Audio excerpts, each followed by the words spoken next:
കൂട്ടുകാരെ, നമുക്ക് പിനാക്കിയോയുടെ ബാക്കി കഥ കേൾക്കണ്ടേ? ലാല കൂട്ടുകാർക്ക് ഏതുവരെയാണ് പിനാക്കിയോയുടെ കഥ പറഞ്ഞു തന്നത്? പറഞ്ഞേ. പിനാക്കിയോ ആരാണ്? ഒരു മരപ്പാവ. ഈ മരപ്പാവയെ ആരാണുണ്ടാക്കിയത്? ഗെപ്പറ്റോ അപ്പൂപ്പൻ അല്ലേ? പിനാക്കിയോയുടെയും ഗെപ്പറ്റോ അപ്പൂപ്പന്റെയും വീട്ടിൽ അന്ന് രാത്രി ആരാണ് വന്നത്? ഒരു മാലാഖ. മാലാഖ വന്നപ്പോ എന്താ സംഭവിച്ചത്? മാലാഖയുടെ നക്ഷത്രവടിയിൽ നിന്നും നക്ഷത്രങ്ങൾ വന്ന് പിനാക്കിയോവിനെ പൊതിഞ്ഞു. അവന് ജീവൻ വെച്ചു. അങ്ങനെ പിനാക്കിയോ ജീവനുള്ള ഒരു മരപ്പാവയായി അല്ലേ? വേറെന്തൊക്കെയാണ് ദേവത പിനാക്കിയോവിനോട് പറഞ്ഞത്? പിനാക്കിയോ നല്ല കുട്ടിയായി അച്ഛനെ വിഷമിപ്പിക്കാതെ വളർന്നാൽ ദേവത ഒരു സമ്മാനം കൊടുക്കുമെന്ന് പറഞ്ഞൂല്ലേ? എന്നിട്ട് ദേവത അപ്രത്യക്ഷയായി. കൂട്ടുകാർ കണ്ണടച്ചേ. നമുക്ക് ബാക്കി കഥ കേൾക്കണ്ടേ?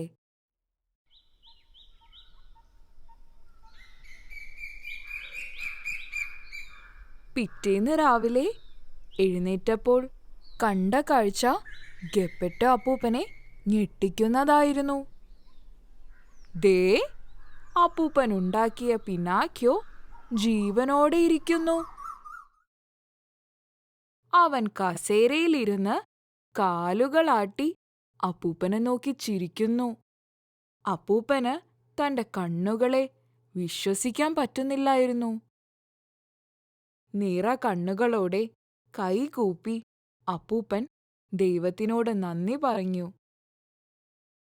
പിന്നെ അപ്പൂപ്പനും പിനാക്കിയോയും വലിയ കൂട്ടുകാരായി തീർന്നു. അപ്പൂപ്പൻ പിനാക്കിയോയുടെ കൂടെ കളിക്കും. ഇടയ്ക്ക് പിനാക്കിയോയെ കാട്ടിലേക്ക് കൊണ്ടുപോകും. അവിടെ നമ്മുടെ ആനക്കുട്ടനും അണ്ണാൻകുട്ടിയും കുറുക്കനും എല്ലാരും ഇല്ലേ? പിനാക്കിയോ അവരുടെ കൂടെയും കളിക്കും. അപ്പൂപ്പൻ പിനാക്കിയോയ്ക്ക് പാട്ടുപാടിക്കൊടുക്കും, കഥ പറഞ്ഞു കൊടുക്കും. എവിടെ പോയാലും കൂട്ടുകൊണ്ടുപോകും. കളിപ്പാട്ടങ്ങളും ഉണ്ടാക്കാൻ പഠിപ്പിച്ചു. ആ ഗ്രാമത്തിലുള്ളവർക്കും പിനാക്കിയോവിനെ വലിയ കാര്യമായിരുന്നു.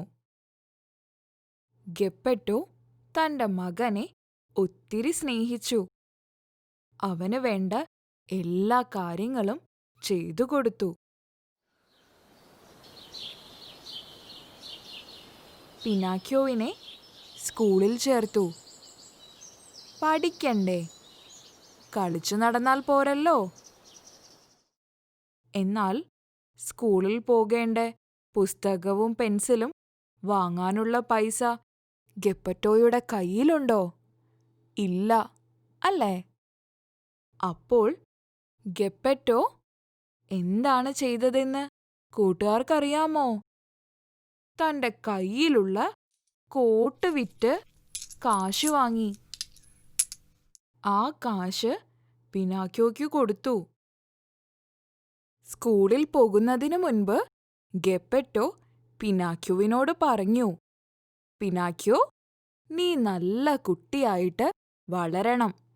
നീ മിടുക്കനും ധൈര്യശാലിയുമായിട്ടുള്ള കുട്ടിയാണ്.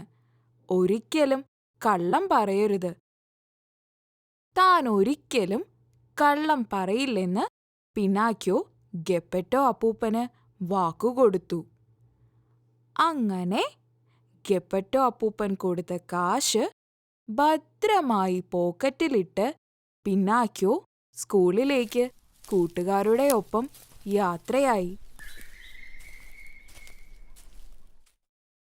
സ്കൂളിൽ പോകുന്ന വഴിക്ക് പിനാക്കിയോ ഒരു ആൾക്കൂട്ടത്തെ കണ്ടു. എന്താണ് ആളുകൾ ഒന്നിച്ചു കൂടി നിൽക്കുന്നതെന്ന് പിനാക്കിയോ വിചാരിച്ചു. അവരുടെ അടുത്തേക്ക് നടക്കുമ്പോഴാണ് പിനാക്കിയോ ആ ശബ്ദം കേട്ടത്. മാന്യമഹാജനങ്ങളെ, കടന്നുവരൂ, കടന്നുവരൂ, കടന്നുവരൂ. വരുവിൻ, കാണുവിൻ ലോകത്തിലെ മഹാ അത്ഭുതങ്ങൾ. Jumbo circus. അതൊരു സർക്കസ് കൂടാരമായിരുന്നു. ലാലയുടെ കൂട്ടുകാർ സർക്കസ് കൂടാരം കണ്ടിട്ടുണ്ടോ?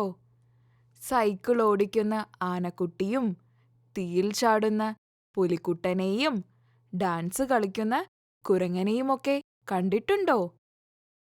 പിന്നെ വേറെ എന്തൊക്കെ ഉണ്ടാകും സർക്കസിൽ? ഒത്തിരി മൃഗങ്ങളുണ്ടാകുമല്ലേ? പിന്നെ നീളൻ മനുഷ്യന്മാരും പന്തുകൾ തട്ടിക്കളിക്കുന്ന കോമാളികളും ആകാശക്കയറുകളിലിരുന്ന് ഊഞ്ഞാലാടുന്ന കായികാഭ്യാസികളും. ശരിക്കും ഒരു മായാലോകം അല്ലേ? സർക്കസ് കൂടാരം കണ്ട പിനാക്യോ സ്കൂളിൽ പോകേണ്ട കാര്യം മറന്നുപോയി. അവന് സർക്കസ് കാണാൻ വലിയ ആഗ്രഹമായി. സർക്കസ് കൂടാരത്തിൽ കയറണമെങ്കിൽ കാശു കൊടുക്കണം. എന്നാൽ പിനാക്യോയുടെ കയ്യിൽ കാശുണ്ടോ? അച്ഛൻ പുസ്തകം വാങ്ങാൻ കൊടുത്ത കാശു മാത്രമല്ലേ ഉണ്ടായിരുന്നുള്ളൂ.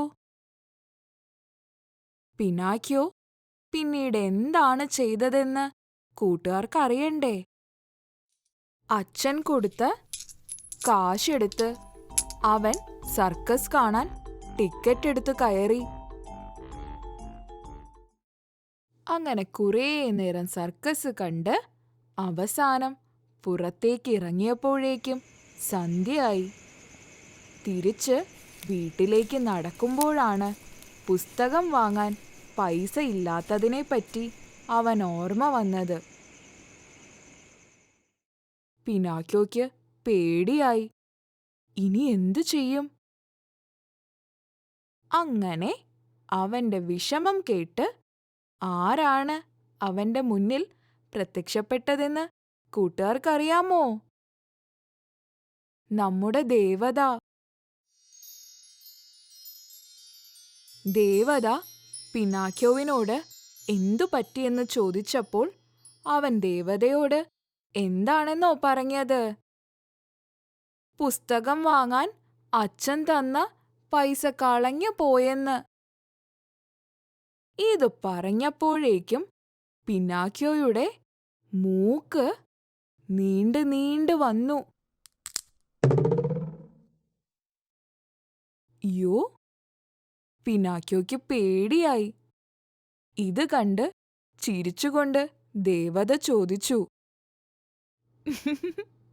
പിനാക്യോ, നീ നുണ പറയുകയല്ലേ? അപ്പോ പിനാക്യോ പറയുകയാണേ, അല്ല ദേവതേ, സത്യായിട്ടും കളഞ്ഞു പോയതാണ്. അപ്പോ ദാ അവന്റെ മൂക്ക് വീണ്ടും നീണ്ടു. ഇത് കണ്ടപ്പോൾ ദേവതയ്ക്ക് ചിരി അടക്കാനായില്ല. എന്റെ പിനാക്യോ, കള്ളം പറഞ്ഞാൽ നിന്റെ മൂക്ക് നീളും. അത് നിനക്കറിയില്ലേ കുട്ടി? കൂട്ടുകാർക്കറിയാമോ ആ കാര്യം? കള്ളം പറഞ്ഞാൽ നമ്മുടെ മൂക്ക് നീളും. അപ്പൊ സത്യം പറഞ്ഞാലോ മൂക്ക് പഴയ പടിയാകും. അങ്ങനെ മൂക്ക് പഴയതുപോലെയാവാൻ പിനാക്യോ സർക്കസ് കാണാൻ പോയതും അച്ഛൻ കൊടുത്ത പൈസ ടിക്കറ്റ് എടുക്കാൻ ഉപയോഗിച്ചതുമെല്ലാം പറഞ്ഞു. സത്യം പറയുന്നതുകൊണ്ട് അവന്റെ മൂക്കിന്റെ നീളം കുറഞ്ഞ് കുറഞ്ഞ് പഴയതുപോലെയായി. പിനാക്യോയ്ക്ക് ഭയങ്കര സന്തോഷമായി. മൂക്ക് പഴയപടിയായില്ലേ? അവൻ ദേവതയോട് നന്ദി പറഞ്ഞ് വീട്ടിലേക്ക് തുള്ളിച്ചാടി ഓടി. ഇതേ സമയം പിനാക്യോവിനെ സന്ധ്യ ആയിട്ടും കാണാതായപ്പോൾ ഗെപ്പറ്റോ അപ്പൂപ്പൻ അവനെ അന്വേഷിച്ച് ഇറങ്ങി. കൂട്ടുകാരെ കാണാതാകുമ്പോൾ വീട്ടിലുള്ളവർ വിഷമിച്ച് അന്വേഷിച്ചിറങ്ങില്ലേ? അതുപോലെ ഗ്രാമത്തിലുള്ളവരോടൊക്കെ ചോദിച്ചിട്ടും പിനാക്യോയുടെ ഒരു വിവരവും കിട്ടാതായപ്പോൾ ഇനി പിനാക്യോ വഴി തെറ്റി അറിയാതെ കാട്ടിലേക്ക് പോയി കാണുമോ എന്ന് ഗെപ്പറ്റോ അപ്പൂപ്പൻ കരുതി. എന്നിട്ട് അദ്ദേഹം പിനാക്യോവിനെ അന്വേഷിച്ച് കാട്ടിലേക്ക് നടക്കാൻ തുടങ്ങി. പെട്ടെന്ന് നടക്കുന്നതിനിടയ്ക്ക് കാല് തെറ്റി പുഴയിലേക്ക് വീണു.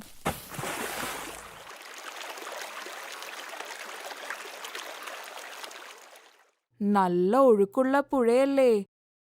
ഗെപ്പറ്റോ അപ്പൂപ്പൻ ഒഴുകിപ്പോകുന്നത് ആരും കണ്ടില്ല. ഇതേ സമയം വീട്ടിലെത്തിയ പിനാക്യോ ഗെപ്പറ്റോ അപ്പൂപ്പനെ ഒരുപാട് അന്വേഷിച്ചു. കണ്ടുകിട്ടിയില്ല. എല്ലാവരോടും ചോദിച്ചു. ആരും കണ്ടില്ല. പിനാക്യോ പുഴയുടെ അരികു വഴി നടക്കുമ്പോഴാണ് അപ്പൂപ്പന്റെ ചെരുപ്പ് പുഴയുടെ തീരത്ത് കിടക്കുന്നത് പിനാക്യോ കണ്ടത്. പേടിച്ചു പോയ പിനാക്യോ പെട്ടെന്ന് പുഴയിലേക്ക് എടുത്തു ചാടി. മരം കൊണ്ടുള്ള ദേഹമല്ലേ പിനാക്യോയുടേത്. അത് വെള്ളത്തിൽ പൊങ്ങിക്കിടന്നു. എത്ര നോക്കിയിട്ടും അപ്പൂപ്പനെ കണ്ടില്ല. അങ്ങനെ പുഴയിൽ നീന്തി നീന്തി പിനാക്യോ കടലിലെത്തി. അവൻ നീന്തിക്കൊണ്ടിരിക്കുമ്പോൾ അതാ ഒരു വലിയ മീൻ. ആ മീൻ ഏതാണെന്ന് ലാലയുടെ കൂട്ടുകാർക്കറിയാമോ? ഭൂമിയിലെ ഏറ്റവും വലിയ ജീവി, നീലത്തിമിംഗലം. പിനാക്യോവിനെ കണ്ട തിമിംഗലം അവന്റെ വലിയ വാ തുറന്ന് ഒറ്റ വിഴുങ്ങൽ. പാവം പിനാക്യോ. അവൻ തിമിംഗലത്തിന്റെ വയറിനകത്തായി. പക്ഷെ അവിടെ ചെന്നപ്പോ പിനാക്യോ ഞെട്ടിപ്പോയി. ദേ, ഇത്രയും നേരം താൻ അന്വേഷിച്ചു നടന്ന തന്റെ അച്ഛൻ ഗെപ്പറ്റോ അപ്പൂപ്പൻ. ഈ നീലത്തിമിംഗലമുണ്ടല്ലോ കൂട്ടുകാരെ, കുറേ നേരം മുമ്പ് പുഴയുടെ ഒഴുക്കിൽപ്പെട്ട് കടലിലെത്തിയ ഗെപ്പറ്റോ അപ്പൂപ്പനെയും ഇതുപോലെ വിഴുങ്ങിയിട്ടുണ്ടായിരുന്നു. അങ്ങനെയാണ് ഗെപ്പറ്റോ അപ്പൂപ്പനും മീനിന്റെ വയറിനകത്തായത്. അച്ഛനെ തിരിച്ചു കിട്ടിയപ്പോൾ തന്നെ പിനാക്യോവിന് ഒത്തിരി സന്തോഷമായി. പക്ഷേ മീനിന്റെ വയറ്റിൽ കിടന്നാൽ എങ്ങനെയാ? പുറത്തു വരണ്ടേ? പിനാക്യോ തല പുകഞ്ഞാലോചിച്ചു. അപ്പോ അവനൊരു ബുദ്ധി തോന്നി. അവൻ ഗെപ്പറ്റോ അപ്പൂപ്പന്റെ ചെവിയിൽ ആ ബുദ്ധി രഹസ്യമായി പറഞ്ഞു. അത് കേട്ടതും ഗെപ്പറ്റോ അപ്പൂപ്പനും സന്തോഷമായി.